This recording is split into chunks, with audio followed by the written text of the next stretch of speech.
Assalamualaikum warahmatullahi wabarakatuh. Halo Sobat Migran. Senang sekali saya rasanya Dewi Alawiyah bisa menemani Anda sebagai host pada pagi hari ini. Selamat datang kembali bersama kami BP3 MI Sumatera Barat di program Siranca seputar informasi rantau aman, cerita anak nagari, kerja legal di luar negeri. Yang alhamdulillah sudah memasuki episode ketiga. Pada episode kali ini kita sudah kedatangan tamu spesial di studio kami. Mereka adalah peserta penempatan Government to Government atau G2G Jepang yang telah berjuang dan berhasil melewati rangkaian seleksi yang cukup ketat dari tahun 2025 lalu. Dan alhamdulillah hadir di hadapan saya nih sekarang ada Doni dan juga Upi. Mungkin boleh sedikit perkenalan dulu kepada teman-teman sobat migran ini. Doni, nama lengkapnya mungkin, dan beserta lulusan dari mana dan jurusan apa. Baik, boleh dari Doni dulu, baru kemudian. Selamat siang, Bapak Migran. Kenalkan nama saya Ramdan Usman, biasa dipanggil Doni. Saya lulusan dari Universitas Mercu Bakti Jaya Padang, jurusan keperawatan. Dan alhamdulillah tahun ini lolos pemberangkatan di G2G Jepang B19. Assalamualaikum warahmatullahi wabarakatuh. Kenalkan, saya Upi Nurrahman, berasal dari Agam Barat. Saya merupakan alumni D3 Kebidanan Poltekkes Padang. Oke nih, boleh coba bahasa Jepangnya dulu nih, karena kayaknya ini udah mau 100% nih mau ke Jepang. Insya Allah kan tanggal 17 sampai 19 nanti, insya Allah udah pada mau terbang ya ke Jepang. Nah, boleh nih tunjukin dong kemampuan bahasa Jepangnya dikit aja ke teman-teman nih. Tapi dulu deh, tadi Doni duluan, boleh.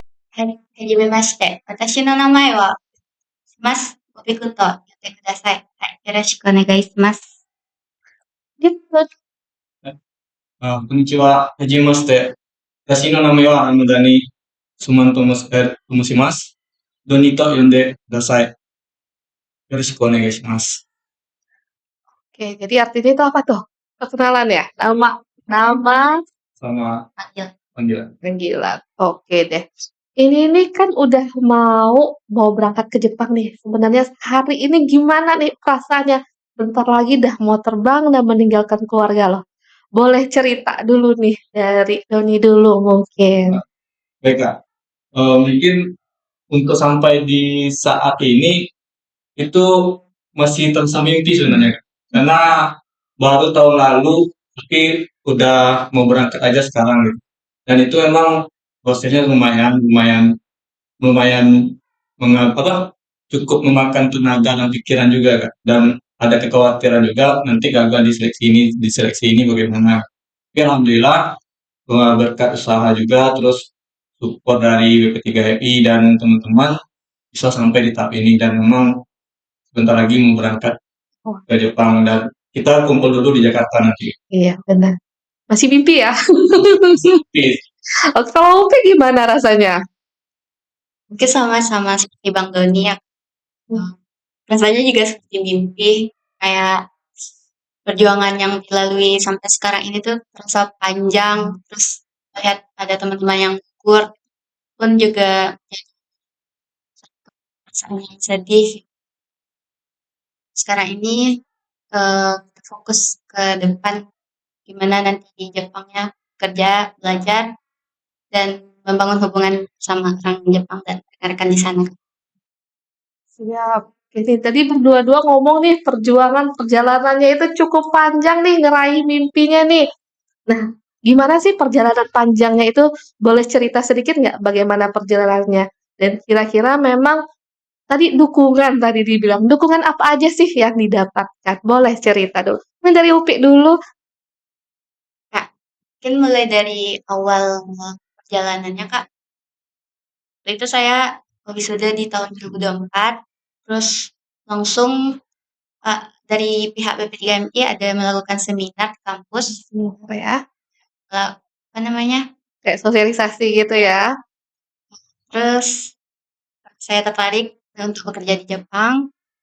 saya mendaftar ke VP Padang, namun karena saya merupakan lulusan kebidanan, itu diharuskan memiliki sertifikat Care.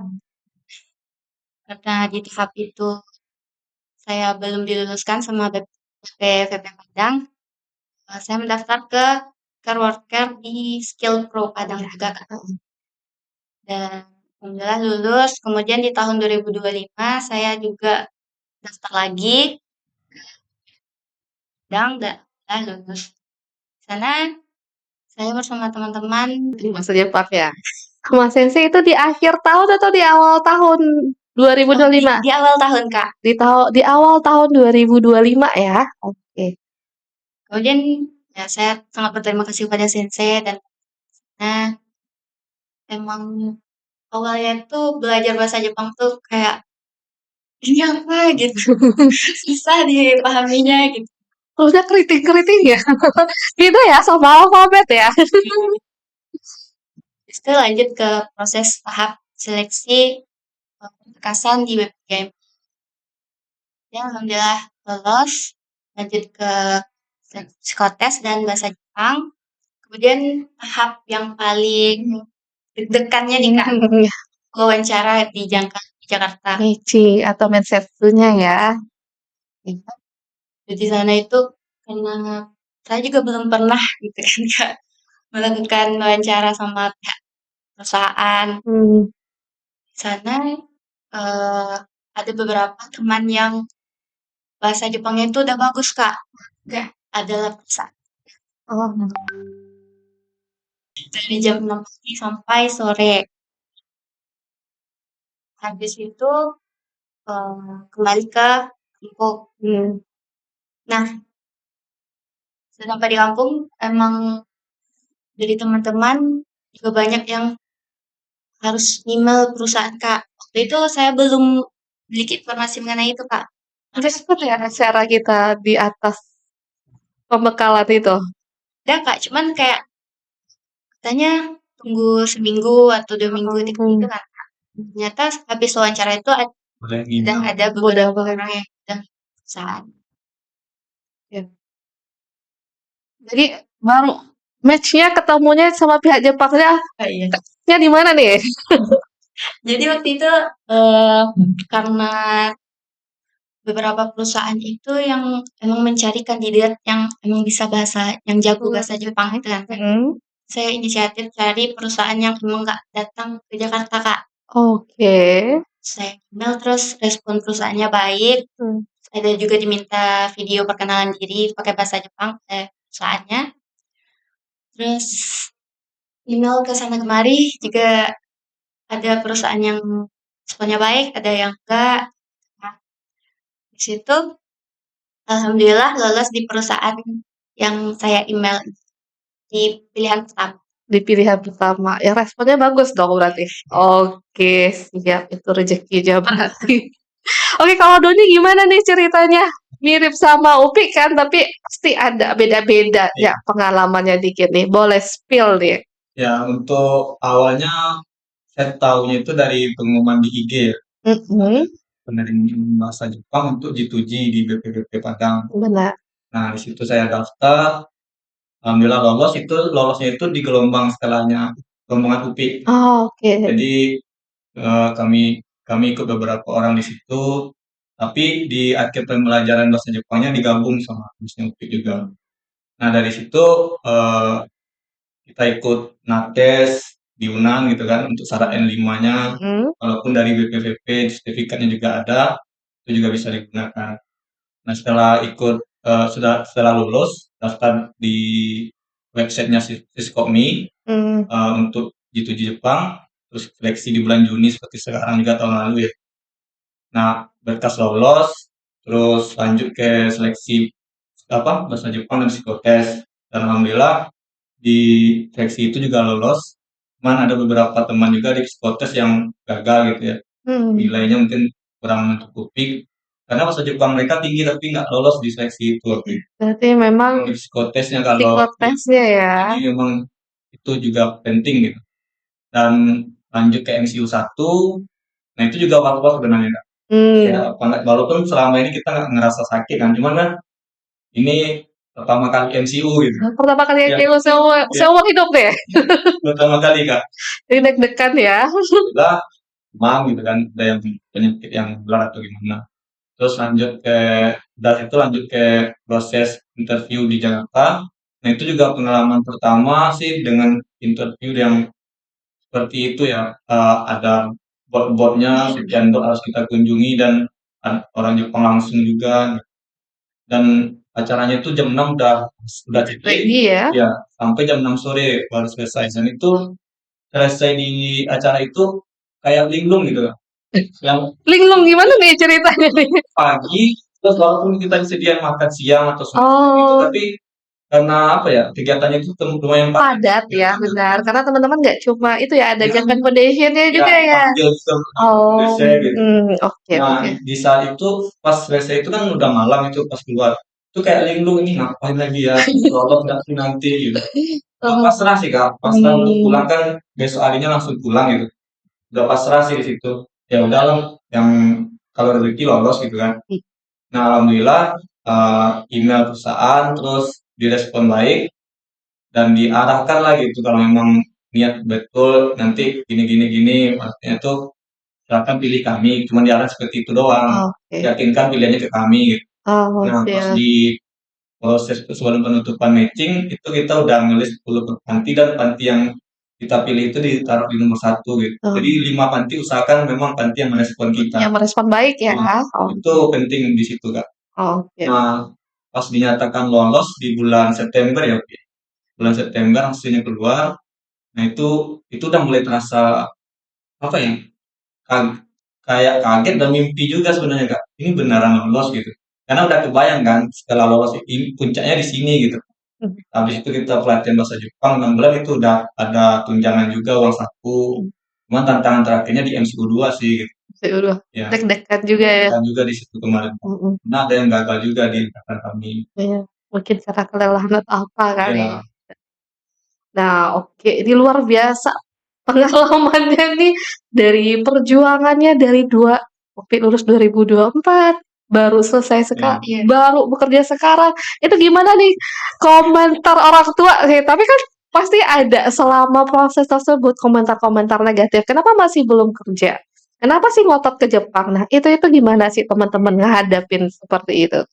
Kalau Upik sendiri gimana? Saya sendiri Kak, kerja di Jepang ini sebenarnya nggak dibolehin Kak.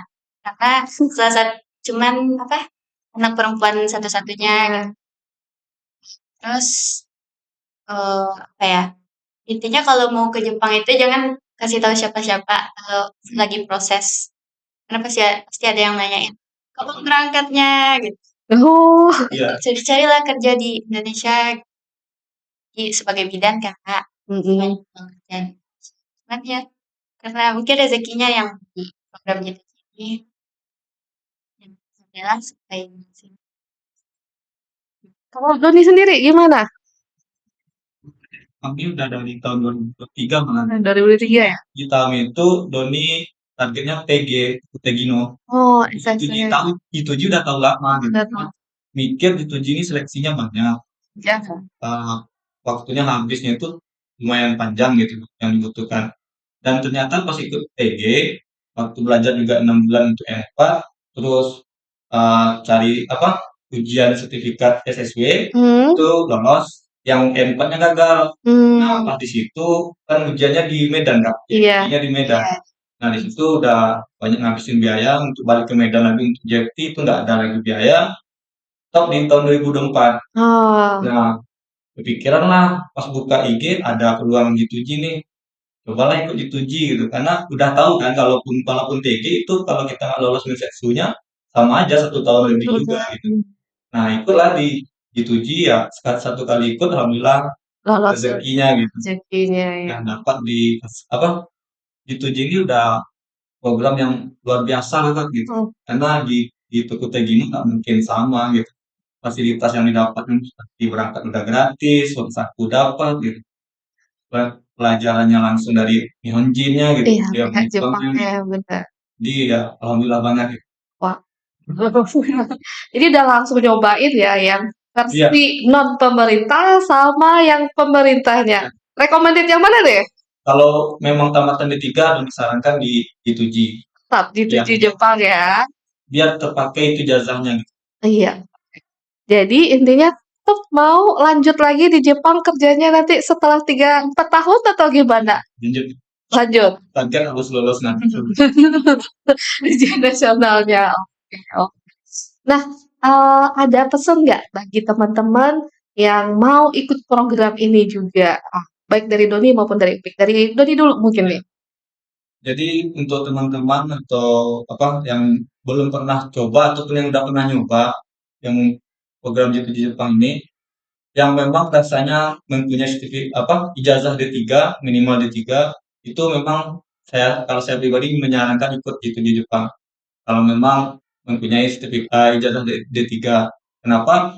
Karena selain eh, program pemerintah, ijazah kita itu terasa berguna gitu Kak. Kalau kita ikut Tegino itu kita udah punya S1 atau D3 sayang aja gitu. Karena kita udah SMA pun bisa tuh ke Tegino gitu. Kalau di studi kan udah dibatasi harus D3 minimal dan itu sangat bagus untuk diikuti dan jangan mikir mungkin awal memang terasa ini prosesnya panjang ini tapi setelah kami lalui gitu saya dan teman-teman lalui itu terasa singkat gitu. Gak Baru tahun lalu, tahu-tahu udah mau berangkat aja gitu. Kalau kita menikmati prosesnya dan jangan berharap kalau TG semudah itu, apalagi mulai sekarang itu sulit gitu. Karena level bahasa dari pemerintah Jepang juga udah disaring. Gitu. Walaupun punya caranya N4, tapi kayuannya harus N3 gitu. Begitu rata-rata dan di G2G kita nggak dituntut itu di awal gitu. Kita dituntut N5 doang dari doang. dan Indonesia pun pakai bahasa Indonesia. Ya dibantu ya Ya, sama tapi penerjemah. kalau kita udah matching, kita baru difasilitasi sampai N3. Dan itu hebatnya di G2G gitu. Kalau dari Upi sendiri, nih pesannya buat teman-teman nih yang mau ikut program ini atau yang tertarik gitu, boleh. Mungkin sama seperti Doni Sang. Bener. Malah juga ada tuh ya. Mungkin jangan naik. Ya. Nah, di situ perjuangannya tuh benar-benar berat dari awal ke akhir dan waktu yang kita pakai pun panjang. Jangan disia-siain ke teman. Jadi memang harus dari niat sendiri ini ya. Gitu sih pertama.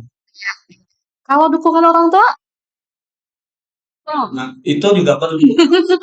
Belum diizinkan, ya kita meyakinkan. Tapi bagusnya tuh emang diizinin. Iya. Izin. Karena kenapa perlu diizinkan dari awal deh? ada yang udah matching, Hmm. tapi karena orang tuanya tuh nggak ngizinin, jadinya mereka menggunakan diri. Sayang.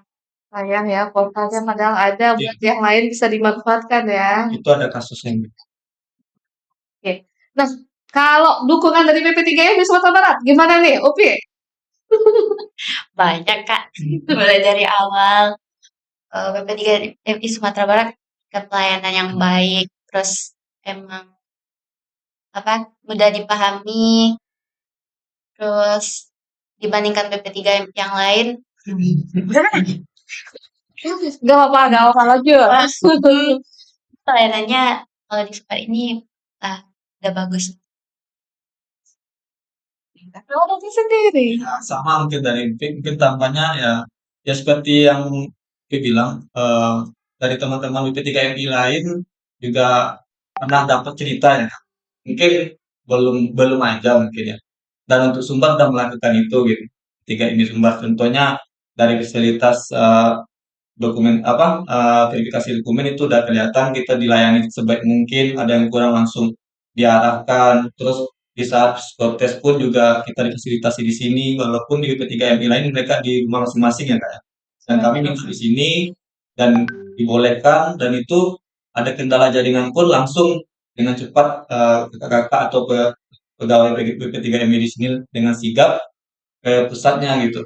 Nah, itu sangat membantu juga di tahap seleksi dan seperti sosialisasi sebelum ke Jakarta, waktu mensetsu atau wawancara, nah itu juga difasilitasi dan teman-teman BP3MI lain, teman-teman yang ada di daerah lain itu langsung melihat postingan Doni kan gitu. Kami kok nggak ada gitu. Mungkin belum aja gitu. Belum ada inisiatif atau gimana, mungkin belum ada waktu. Kalau kami memang udah diatur dan memang udah disediakan sama BP3MI Sumbar. Dan itu pokoknya udah luar biasa sih Kak, dan kedepannya harapannya ditingkatkan lagi atau dipertahankan seperti itu juga nggak apa-apa. Oke, terima kasih nih ceritanya. Udah kita dengar luar biasa cerita motivasi dan sedikit informasi nih dari Upik dan Doni tadi. Dan mudah-mudahan ini bisa menginspirasi sobat migran semua untuk bisa berproses bekerja ke luar negeri secara legal, aman, terstruktur. Dan intinya akan berbuah manis nanti di belakangnya. Terima kasih banyak nih buat Upik dan Doni yang sudah meluangkan waktu untuk hadir dan berbagi cerita di program Sirancak BP3MI Sumatera Barat. Kami semua mendoakan semoga sukses untuk bekerja di Jepangnya, lancar urusannya di sana, dan jangan lupa dengan kampung halaman ya. Amin. Terima kasih banyak. Ingat, Ranah Minang dan Iya. kita cinto. Oke, dan bagi sobat migran yang juga punya mimpi seperti Upik dan Doni, terutama untuk lulusan keperawatan atau tenaga kesehatan lainnya, jangan ragu untuk memulai. Segera siapkan diri dan cari informasi lengkapnya. Informasi lengkap terkait dengan peluang kerja luar negeri. Dan pantau terus media sosial BP3MI Sumatera Barat. Saya Dewi Alawiyah pamit undur diri dulu dan sampai jumpa di episode Rancak selanjutnya. Assalamualaikum warahmatullahi wabarakatuh. Waalaikumsalam. Arigatou. Terima kasih.